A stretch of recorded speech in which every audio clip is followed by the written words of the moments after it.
When I tell y'all I'm tired today, I am tired today. I always tell people that there is a difference between being mentally tired and being physically tired. And the feeling that I have today, um, the feeling that I have today is that feeling that people have when they get off of work after they had a long day at work. They had a lot of meetings. You had just had a lot of projects and stuff at work, and your brain just be tired. I had a lot of administrative work to do today, a lot of paperwork, a lot of like reading through papers and trying to figure stuff out. And y'all, it just took a toll on my mental. I'm gonna sit here and try to push it through.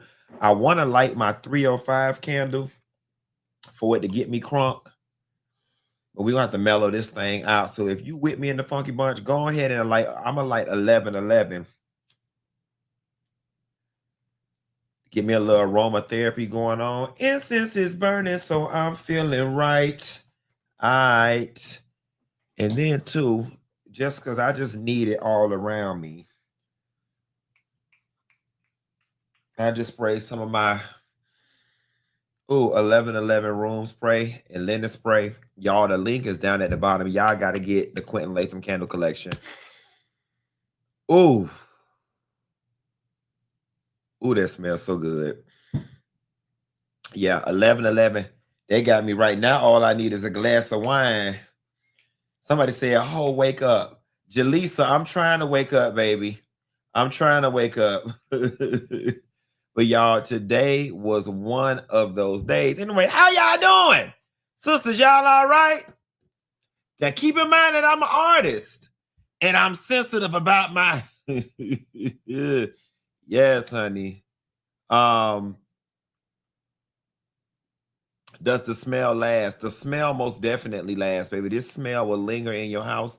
And honestly and truthfully, if you leave the top off of it, you don't even have to light it. It'll have the room smelling good. But I'm feeling good in here on this Tuesday, y'all.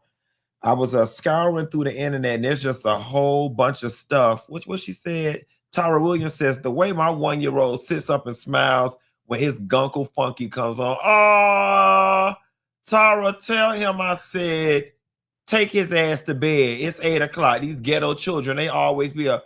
Tell your 1-year-old I said take his ass to bed because he got to go to school in the morning. Nevertheless, I'm feeling better now. Now that I don't started talking, I'm starting to get in the groove. And I looked at my beautiful skin juxtaposed against my Peter Thomas beard. Y'all think from hanging out with Peter at Bar One, his jeans jumped on me and my beard turned gray? Because quiet as it's kept, I think I'm a little too young to be this gray. But the only reason why I rock it is because y'all tell me I look good with it. So I start kind of feeling myself. But I think Peter Thomas don't touch me on the inside part. They called my name one too many times and don't change my DNA. Got my beard in here all white as snow. Y'all, we got it going on. So let's just jump into it, guys.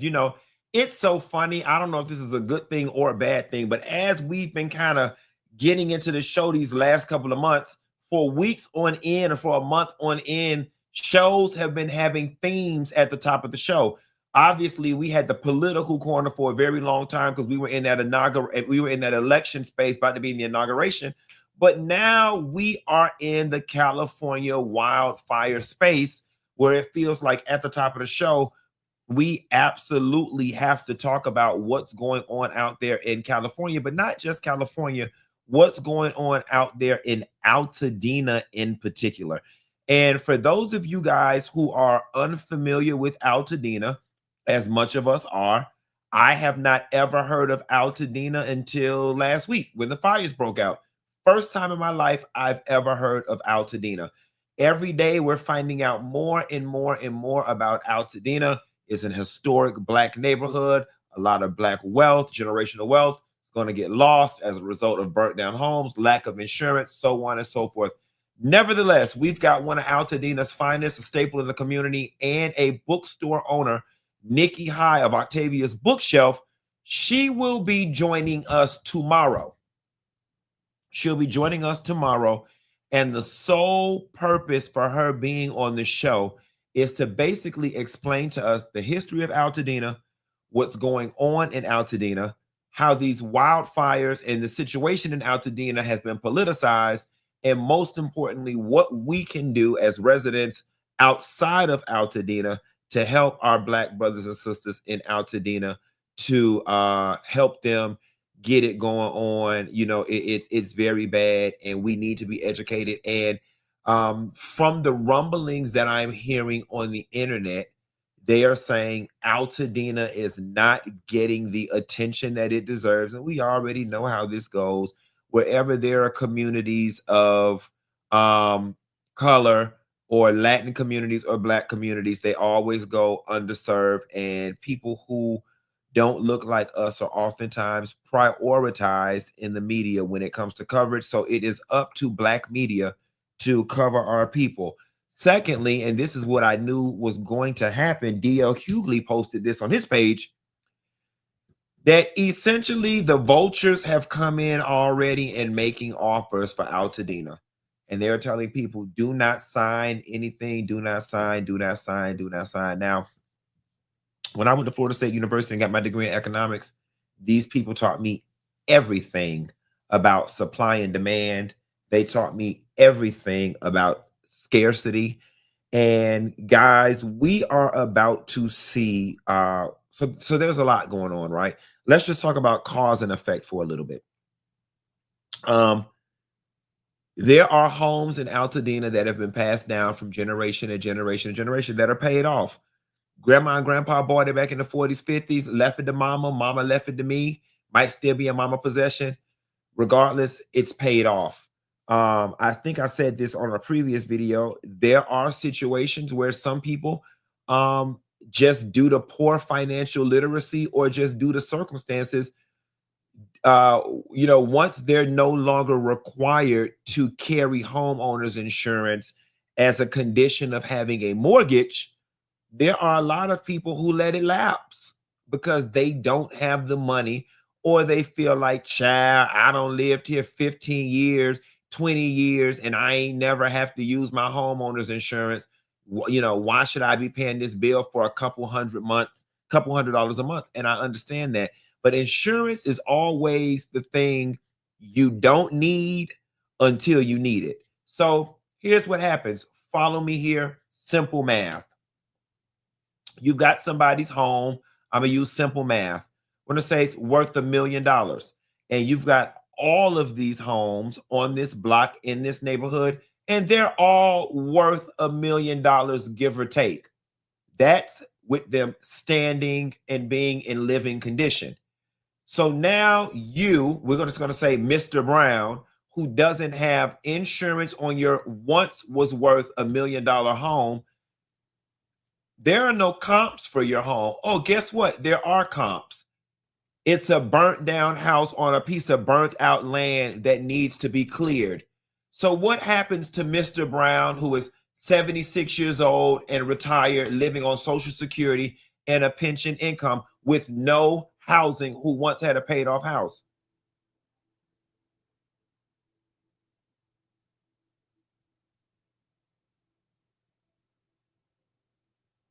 One of my TV. Hello? Y'all hear that? Oh, I think somebody. Hello? I got my piece. I think somebody.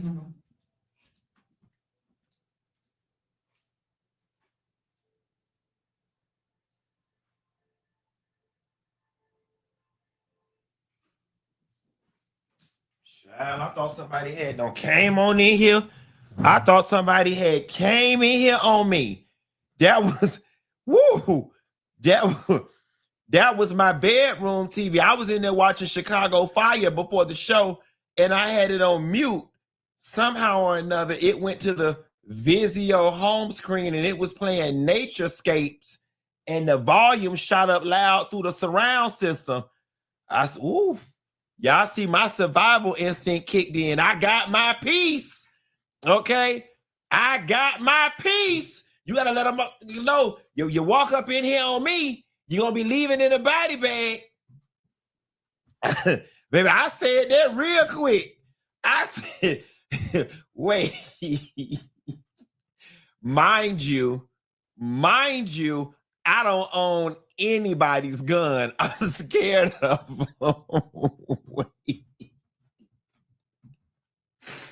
Oh, baby, didn't I holler that real quick? Baby, I said, I got my piece. Baby, I didn't know if it was one of them teenagers from the South Side in here. Baby, I had to scare their ass up out of here. Baby, you ain't finna take me down. You finna, woo! That thing had done scared me. Hold on, y'all. To hell with Altadena. Woo! Hold on, y'all. I'm finna have to go back to a little piece of apartment. I'm finna have to go back to an apartment or a little piece of condo on the 13th floor with a doorman. Cause that right there, that scared me.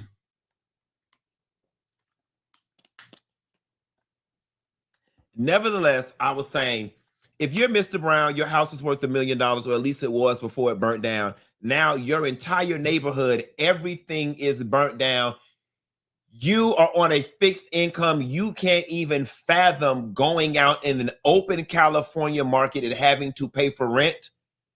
If somebody steps to you and says, hey, Mr. Brown, we would like to give you $450,000 for your property, all the Mr. Browns out there, they are going to take it. Because the only thing going through their minds right now is, I got a sister in North Carolina. I could go stay with her. I got a sister in Quitman, Georgia. I could go stay with her. That's what's going through people's mind. People are in survival mode right now. And I'm going to tell you something. Atlanta, Houston, Dallas, Central Florida, y'all get ready. Because, listen, the silver lining in all of this may be the fact that a lot of people are going to get lowballed on their homes. It's just the nature of the beast. But when Mr. Brown is given $400,000 or $500,000 for his home or for his land, Mr. Brown is able to come to Atlanta and buy a house, lock, stock, and barrel, and be able to return to the level of life in which he had, which is a paid off house, pension, and Social Security. A lot of that is about to happen. Jay Holland said there are no nice homes for $400K in California. That's exactly what I know, Jay Holland. That's why I said Mr. Brown is going to move to North Carolina, South Carolina, Atlanta, and Houston, and Dallas. That is where people are going to have to move once they take these low ball insurance offers. And again, here's the second issue. And this is not just going to involve the working class and the poor. This is going to involve the rich. If your house was once worth $3 million and your insurance company gives you $3 million for it, well, honestly and truthfully, it's not smart to rebuild a $3 million house when everything around it is only worth $1 million because it burnt down. So you're going to have the new, the old, and the rich, the young, the old, the retired, the broke, and the rich are all going to be making a mass exodus of some sort out of California into these cheaper areas. So folks in Charlotte, Houston, Atlanta, Dallas, brace yourself, because we are about to experience another COVID-style hike in our rental and housing prices as a result of all of these people being displaced. Now, once somebody in the comments said, Miss Cookie 417 said, you have to furnish it too. Cookie, you absolutely right, but that's not a priority. You know what I'm saying? Furnishing a place is really, it's not a priority. You get the place and you go get a bed. You get the place and you go get a bed, and you can furnish as you go. But furnishing the place off rip is not a priority. And I can't judge everybody's budget, but a sofa at Rooms to Go is only $6.99 for a sofa. You know what I'm saying? Furniture ain't hard to come by. I also think that there's going to be a lot of different programs for people to get homes and get furniture if they just stay tuned. Last but not least, y'all, and I do not want to look a gift horse in its mouth when it comes to the Altadena fires, but in the words of Smokey Mama, these hoes gonna have to make it enough. Joe Biden came up here and said he finna give these people $770 for a one-time payment for fire victims. Take a listen. Until those fires are over to start helping the victims. We're getting them help right now, as you all know. People impacted by these fires are going to receive one-time payment of $770, one-time payment, so they can quickly purchase things like water, baby formula, and prescriptions. So far, nearly 6,000 survivors have registered to do just that, and $5.1 million has gone out.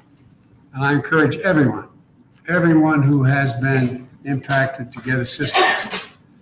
Go to disasterassistance.gov or call. Now look, I know this ain't funny, and I know that this is not time to be trying to run scams, but since it's coming from the federal government, and I highly doubt that the federal government is gonna run out of money anytime soon when it comes to these fires, my suspicion is that just like with those PPP funds that they had to get out real quickly in order to help people, that they are doing a quick and dirty with this, and that the verification process probably is not that strenuous. So listen, y'all, I'm all about getting while the getting is good, and I would never suggest this if I felt like there would not be enough money for the fire victims. But y'all probably could call that number and just put in any address from the phone book and get you $770. I'm just telling y'all, don't say I ain't never put y'all up on game. Don't never say I ain't never put y'all up on game. Now, something else I've also told y'all on this show. If you hit the lick one time, then leave it alone. Hit the lick one time, then leave it alone. If you call that number and them people deposit $770 in your account, do not call that number back trying to put it for everybody in your house. Do not try to call that number back and do it. Get your little $770 and get caught up on your car note or your rent that you ain't paid since Christmas because you're trying to get your income tax, okay? Hit that lick one time, then leave it alone. Now, I was prepared to get up here and do a whole soliloquy about what in the hell people gonna do with $770. But what he said was absolutely right. This is a quick way for people to get necessities right now. Food, baby formula, Pampers, whatever you need immediately. It's a good way to get that. I'm going to tell y'all something else I think they should do. Again, and it wasn't foolproof when they did the PPP loans. It was a quick and dirty in an effort to get the money out. I honestly think they need to run another PPP situation for these fire people and let these people tap into some serious money to tie them over, even if it's some sort of interest-free loan. These people need $50,000. These people need $50,000, okay? $50,000 is enough to hold them over. $50,000 is enough for them to move. $50,000 is enough if they have to pack up their whole family and move to another state and live off of that until they find some more employment. I think $50,000 is enough. They need to give these people a quick and dirty $50,000 so they can do what it is they need to do. Additionally, they need to set up another hotline for rent gouging, price gouging, Airbnb gouging, because reports have come out that rent rates in LA have shot through the roof. And I want to tell y'all something. You would think, being that close to fires in LA, that you would already understand and recognize that hell is real. There's a special place in hell for the type of person who raises rent during a time like this, citing that, oh, everybody gonna be looking for rent so we can get top dollar. God is not gonna bless you and may your house burn down for trying to do people like that in the midst of everything going on. All right, y'all, we want to jump into our political corner, even though Biden segued us into it really quickly. Remember when I told y'all, when Donald Trump was running in an effort to protect my peace in 2025, that I would not be watching the news. I'd just be kind of curating my timeline and staying in my own little bubble. Well, listen, that's exactly what I've done. So much so that I actually had no freaking idea that the inauguration was this weekend. Nor do I care, nor do I plan on listening.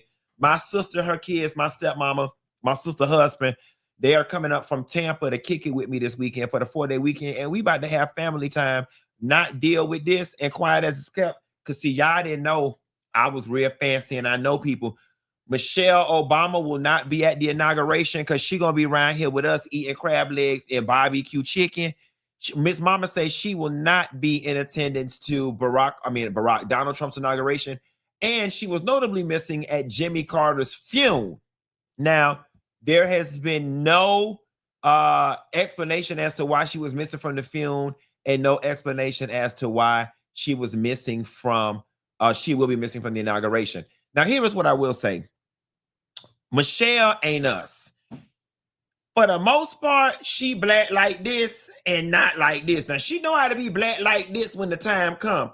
But for the most part, she conduct herself, she black like this and not like this. Michelle Obama, listen, she dealt with worse stress when her husband was in office. She ain't running from nobody. She definitely would have been at Jimmy Carter's funeral if she could have made it. She classy like that. If she could have been at Jimmy Carter's funeral, she definitely would have been down to that funeral. Something is telling me one of two things. Either Michelle's sick, which is fine, or she just had some type of prior commitment that she can't get out of, okay? Now, I honestly can tell you, she can about care less than the hell about coming to Donald Trump's inauguration, but again, she's real classy based, and she's endured worse. She's had to do far worse than stand up somewhere for 4 hours and look like she want to be there. Paige in the comments says she read that she was in Hawaii. Nevertheless, listen, at the very end of the day, that lady said, I've done my duty to this country. I don't owe this country nothing. I don't owe y'all nothing. And quiet as it's kept, that was my husband's job. Let his ass go. I didn't sign up for the damn job. He did. Let his ass go. Take one of the daughters. Take Malia. Take Sasha. But she said, get somebody else to do it. I don't blame her. Somebody say, it's her birthday weekend. Baby, she on girls trip with Tiffany Haddish down to the Hawaii. Moving right along and still within the political corner. The girls are fighting. The girls are fighting. So Steve Bannon slams Elon Musk as racist and truly evil. Vows to remove him from Trump's inner circle by the inauguration. I'm going to explain to you really quickly before I get into this story. When y'all look at people like Steve Bannon, and I'm talking about his physical aesthetic. When you look at somebody like Steve Bannon, do you then understand why he's racist? I'm going to be very honest with you. If I looked like Steve Bannon, I would be racist too. I just would. This man looks like a tree sloth.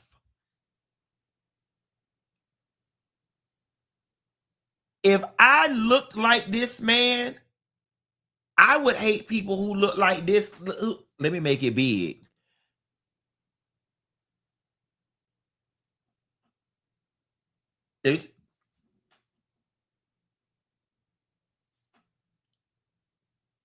If I looked like Steve Bannon, I would be racist too.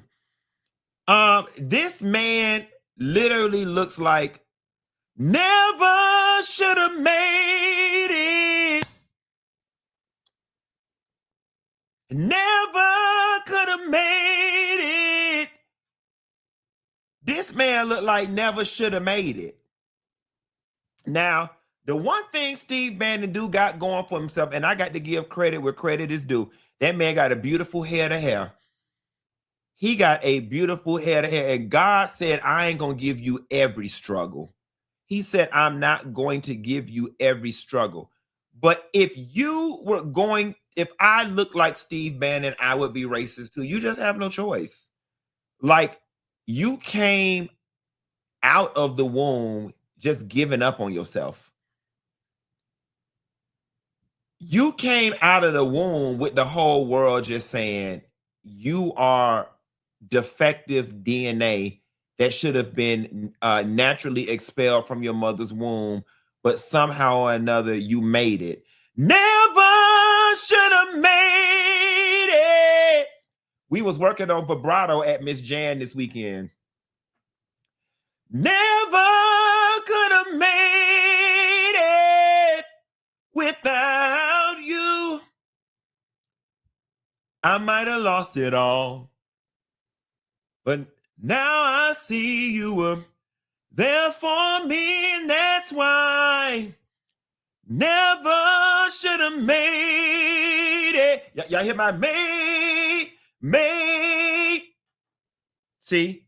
Ain't no Billy Goat's gruff over here. Ain't no Candy Burris.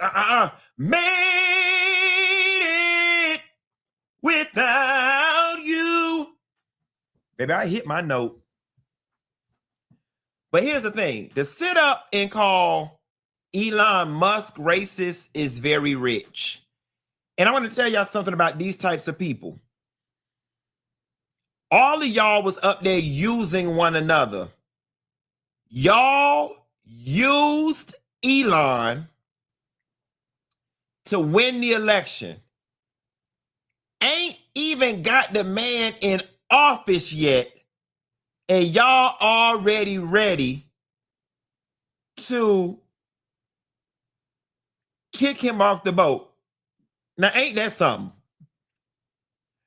Use this man to get in office, and now that he's there, and see, Elon finna learn the hard way. Because Elon, your skin might be white, baby, but something tells me that they don't respect you as a card-carrying American white man. There is something in my spirit that tells me they do not respect Elon as a full-blooded Yankee. I hope Yankee is not a racial slur. I hope it's not. And if it is, charge it to my head, not to my heart, because I'm just saying what I heard on the Golden Girls. But I don't think, and then he's got an accent too. That's why they're so easily and ready to dispel you. And I'm going to tell y'all something. Elon is rich and ain't got nothing to lose. They better tread lightly. Because I'm going to assure you, everything that was said in private going to come out in the public if they mess around and mess with him way too bad. Now, listen, I don't know if Steve Bannon got a wife, ever had a wife, or ever had any girlfriends, and that lady ain't even did anything to us, but she about to catch a bullet too. You was one nasty bitch if you lay it low and spread it wide for Steve Bannon. I am sorry. I wouldn't give a good goddamn how much money he had. There is no way that I'm going to let a toad covered with Billy Goat hair climb on top of me and rub his body up and down and kiss me all in my mouth and put gingivitis on my twat. I'm sorry. It's just not happening. It is just not happening. And I know I'm damn sure not getting on my knees and doing nothing with my mouth in between his legs or near his butt. Ladies, y'all know the type, them straight men that don't wipe their ass good, and when you go to suck their dick, you smell boo-boo. That's what he's giving. The type of man that when he lay down on the bed and spread his legs and you climb in between it and go to suck his dick, it smell like boo-boo. All of y'all have been there before, especially all y'all ladies, because y'all mess with straight men, and straight men don't wipe their ass good, especially the ones that's toxically masculine and think that it's gay to use baby wipes. Y'all know what it's like when them boys lay down and open their legs and it smell like boo-boo. Don't act like y'all ain't never did it before. And that's what he give. And y'all know they already don't bathe every day. Oh, good God Almighty. Let me move on to the next thing for our vomit. I'm about to mess around and vomit all over my iMac keyboard. I just bought this computer. That takes us out the political corner and brings us into reality TV. Marlo Hampton, girl. Marlo still trying to hold on, and Marlo still trying to prove to the world that she don't care that she got fired. Marlo says that she was offered a peach a long time ago for $10,000. Let's take a listen. Offered a peach years ago. I was offered a peach in my living room with Nene Leaks and God bless the dead, Greg Leaks. And both of them told me accept the peach, but I would not because it was only $10,000. And at the time, I was making so much money. And I was like, Nene, I'm not doing this for no $10,000. No one's going to regulate what I do and how I live my life and get a percentage of what I do. And Greg, I tell you guys no lie, Greg said, I mean, I can show you guys the email tomorrow, but Nene definitely going to keep it 100. I was offered a peach years ago, but everyone seems to forget about that. Y'all are weird. When y'all like, oh, she's been a friend for 10 years. I was a friend for 10 years because I chose to be a friend for 10 years. You know, Marlo, whether it's true, false, or somewhere in the middle, at this point, it really doesn't matter, right? It doesn't matter for two reasons. It doesn't matter because we honestly don't care. But for the greater reason, Marlo, your coins always was coming in steady. Marlo was always the girl that was smart with her money. Marlo came to the situation having money, and all throughout the situation, we seen Marlo with money. And Marlo doesn't seem to have a problem getting and keeping money. So Marlo, I mean, the gag is, while there may be a level of social validation associated with having a peach, Marlo, low key, before you got too down and dirty in the Real Housewives of Atlanta, the general perception about you, Marlo, was that you had money, and low key, even people who did not like you had to give you your props for how you always kept money coming in. You lived in that nice ass townhouse. You always drove nice. You always dressed nice, and you always had nice jewelry.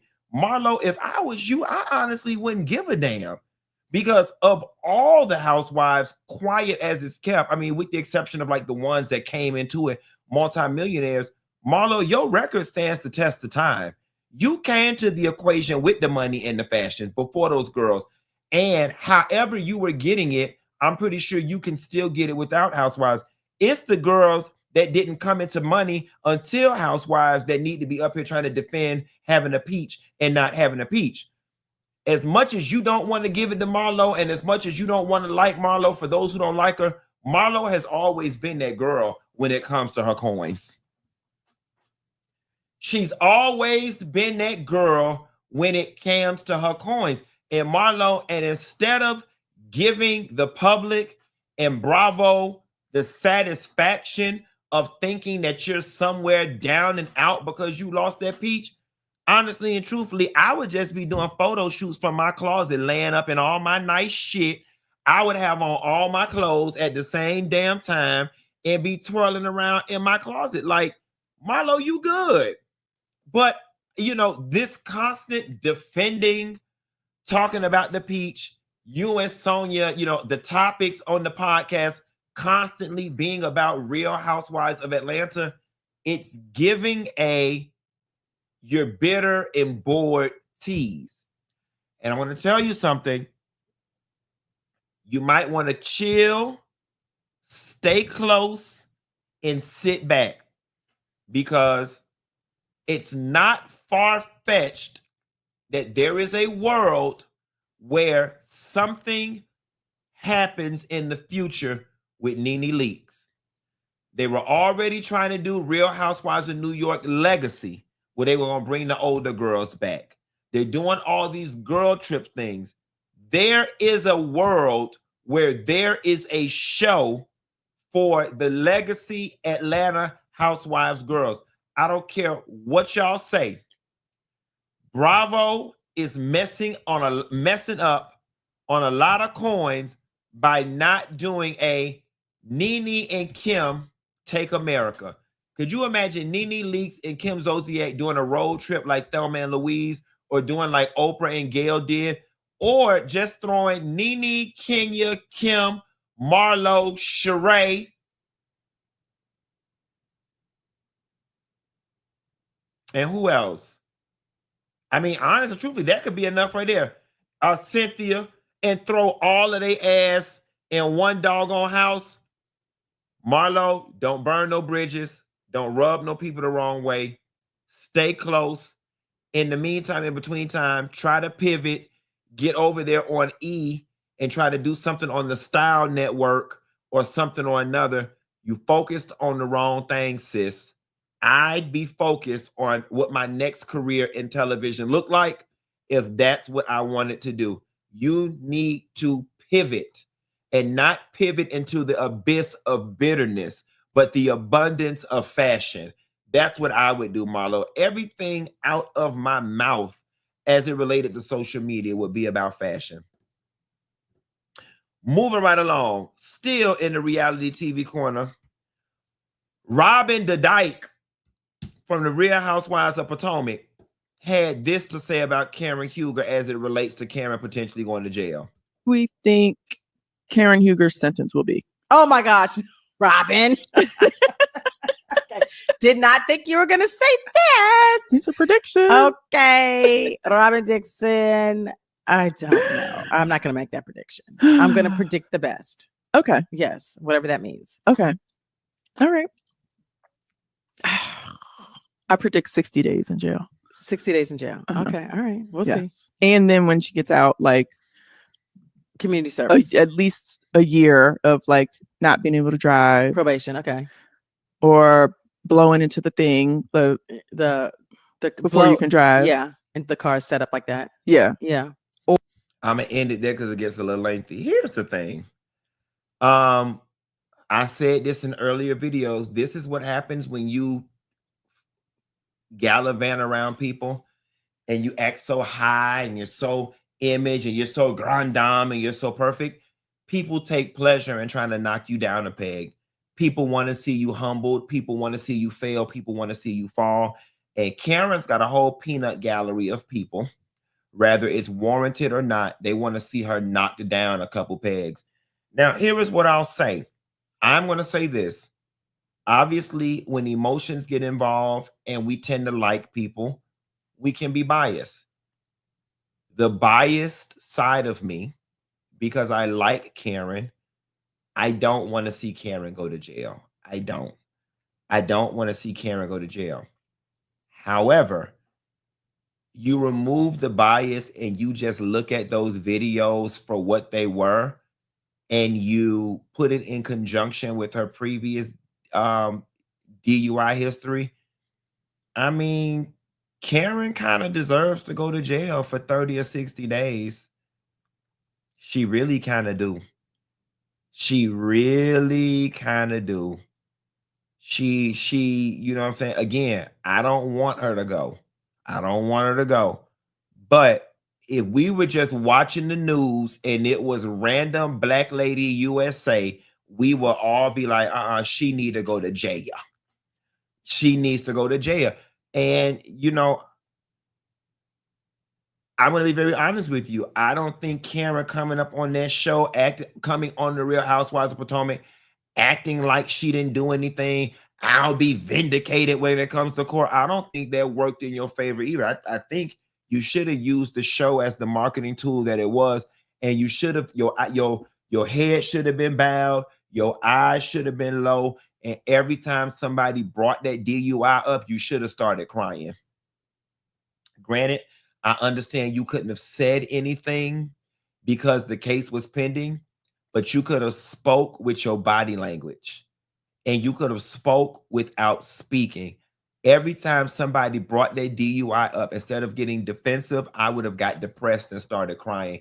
And at least it would have built the foundation for the judge that has watched the show, or the judge's family or significant other, or the jury or whomever. They all have touched this show on one way or another. At least it would have set the foundation that this woman has been remorseful for a year, and she has been crying about this for over a year, and maybe you would have got a certain level of leniency. But we can't get mad if I'm so good with this damn PR advice, I don't know what to do. God damn.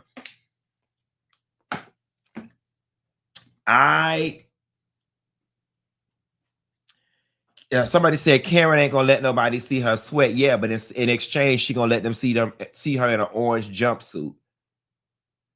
Baby, I'd rather be sweating in my Fendi, my Prada, my Dolce & Gabbana than to be dry in an orange jumpsuit. And that's what's about to happen. And whoever that was that said funky so fine in the comments, thank you. Thank you. I was about to say, I woke up like this. And that's because the transition gods wanted me to go to this story.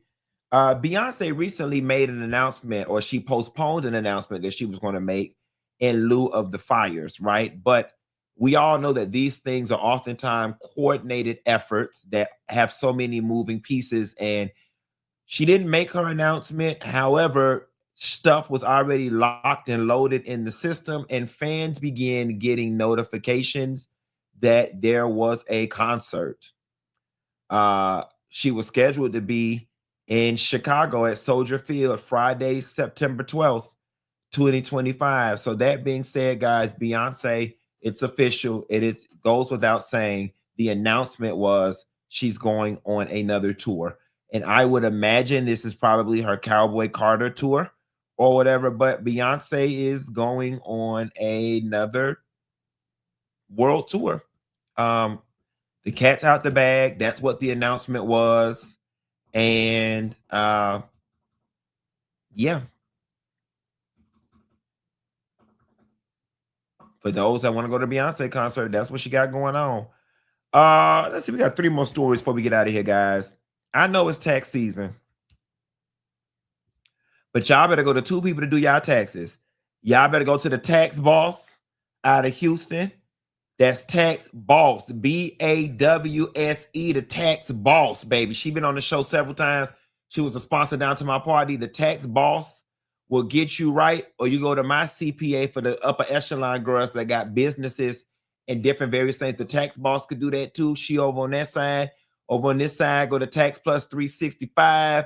Spicita Davis Jackson will do your taxes. That's my CPA. But whatever you do, you don't want to go to Alexis Sky. Hear what she got to say about doing taxes. Oh, the IRS too. So that's why you get on a payment plan, and we can get your payment plan all the way down. So book your consultation and let us help you. See, while y'all was getting money back, I had to pay. So that's the thing. I never was able to get a tax refund because I owed the IRS. So sorry, I'm definitely not gonna be scamming anybody. We're playing with federal and government. I don't think anybody wants to go to jail for tax invasions. Tax invasions. Oh Lord, that girl, tax evasion. And girl, tax evasion has absolutely nothing to do with you taking people's credit, social security numbers and scamming. That's not what tax invasions are. Alexis Sky, tax invasions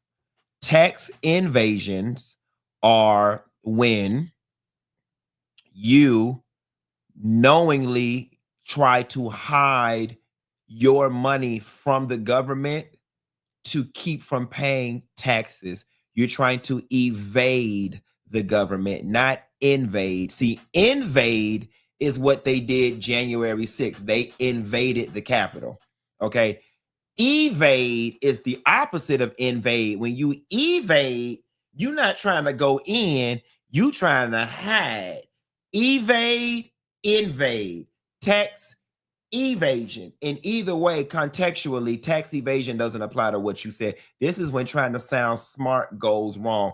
And I want to tell y'all something just really quickly, because I think people should know this. And I've run into a lot of this lately in Atlanta and on the internet.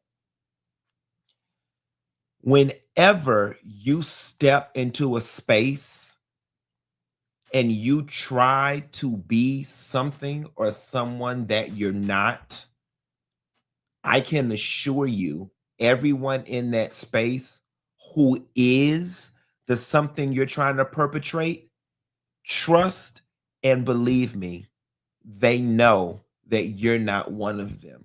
Because the gag is you are unaware of what you don't know. You ever heard the saying, you don't know what you don't know? This right here was a prime example. She would get in a room of upper echelon people trying to walk around and act like she's one of them. And she would say tax invasions. And everybody will be at the fancy dinner party. And instantly, it'd be one of these. I see Janice over there. It was nice talking with you. And they're going to, because that simple slip up, let the people who you are trying to impose upon, it let them know she's not one of us. We've got a perpetrator in the building. And then I could even give you grace slipping up with tax evasion and invasions, because I've talked so fast, I always mess up on rather and whether. I mess those two up all the time talking fast. But you didn't even use it in the proper context. That's the thing. You didn't even use it in the proper context. Had you been using it in the proper context, someone could have made an allowance and just said her brain was racing fast or it was a Freudian slip. They were talking to you about scamming, taking people's social security numbers and scamming, and you tied that to tax evasion by calling it tax invasion, which further suggests you have no idea what the word invasion means or evasion. Thus, you couldn't even pick up on the context clues to realize, girl, you was parked in the wrong parking spot. You was parked in the wrong parking spot.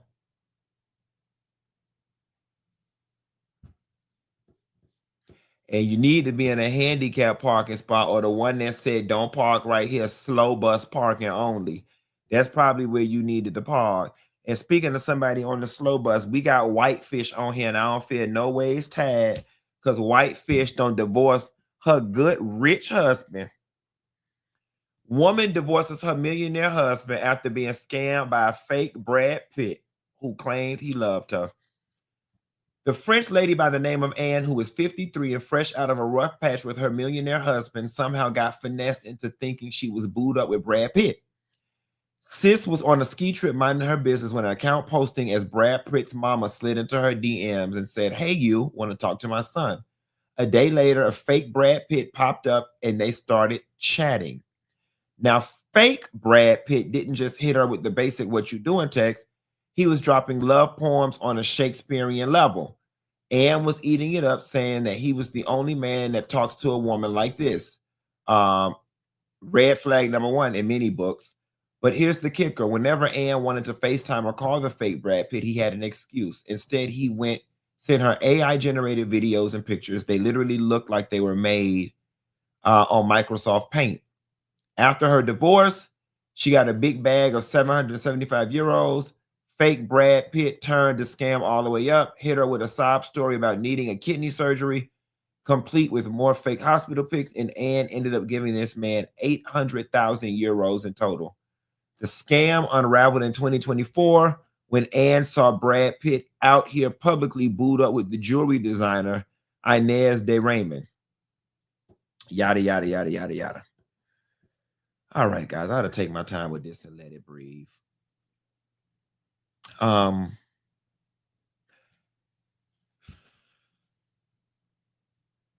You just got to be a special kind of dumb to let something like this happen to you. Somebody said plot twist, it was her husband. That would be hilarious.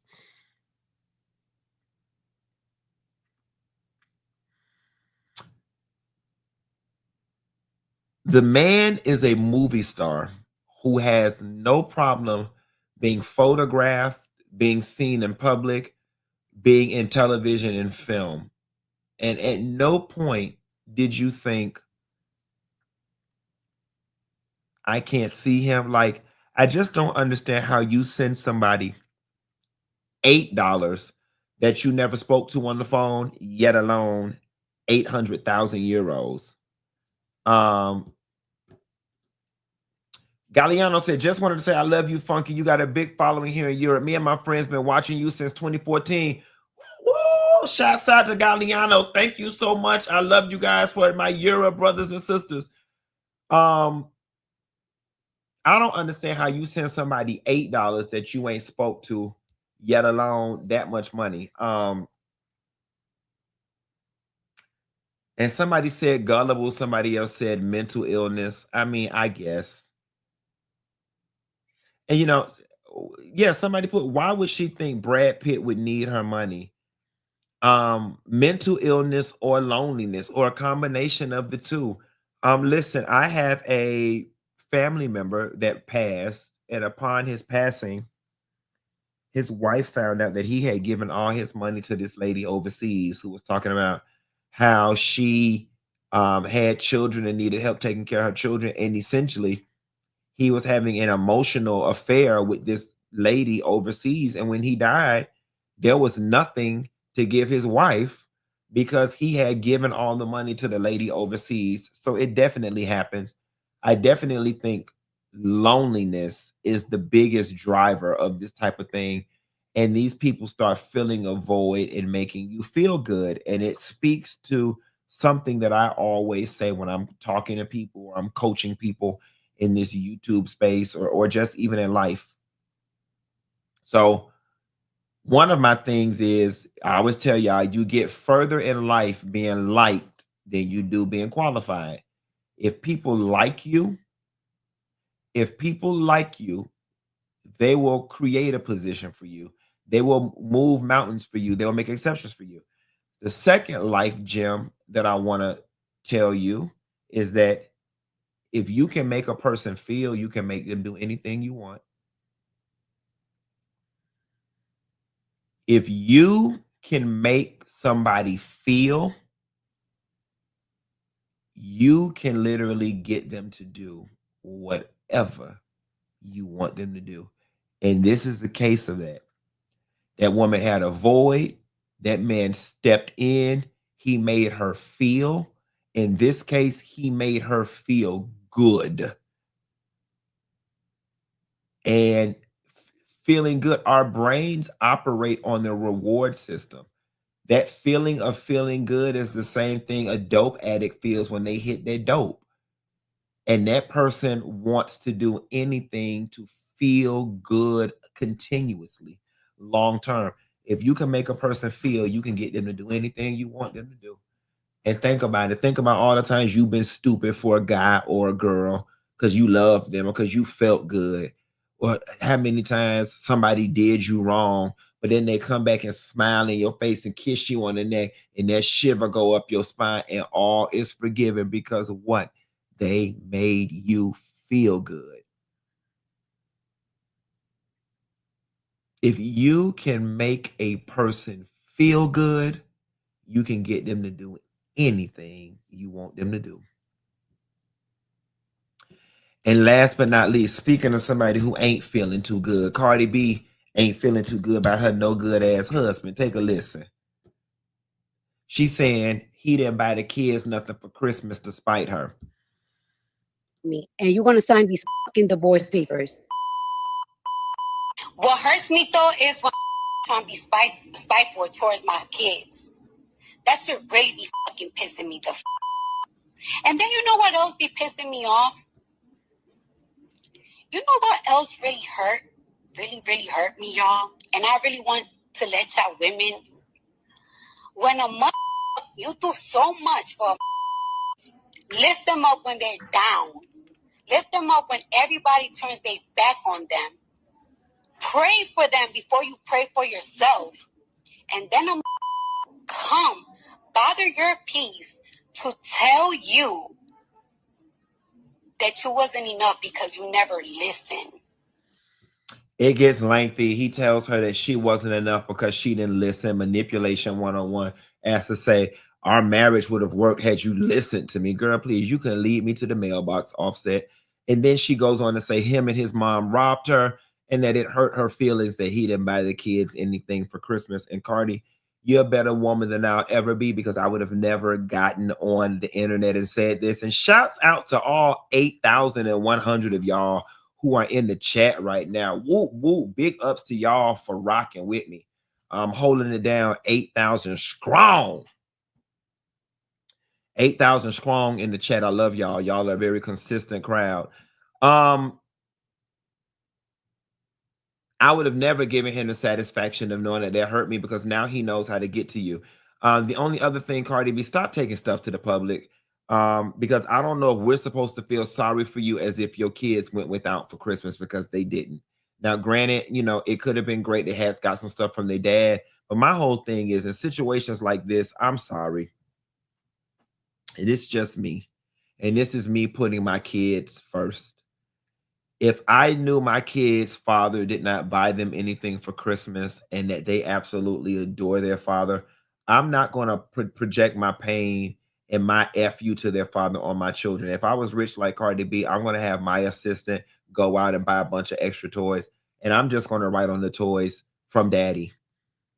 That's what I would do. If it's about protecting the kids at all costs, I would just buy the kids some toys and write from daddy on it. And then I would take it up with him on the background and the back end. But your kids didn't go without for Christmas, Cardi B. So we ain't finna be sitting up here acting like your kids were somewhere crying in the corner because I highly doubt that they were. Nevertheless, you and Offset have done a relatively good job of keeping us out the group chat. All that we ask is that you continue to keep us out the group chat. Y'all, that's all I got. Ain't got no more. I don't know what I'm going to do with the rest of this night. I want something good to eat, but then again, I don't feel like moving. So we're going to see how all that work out. Maybe I'll get in here and watch me a good movie. And I'll call y'all later. Bye.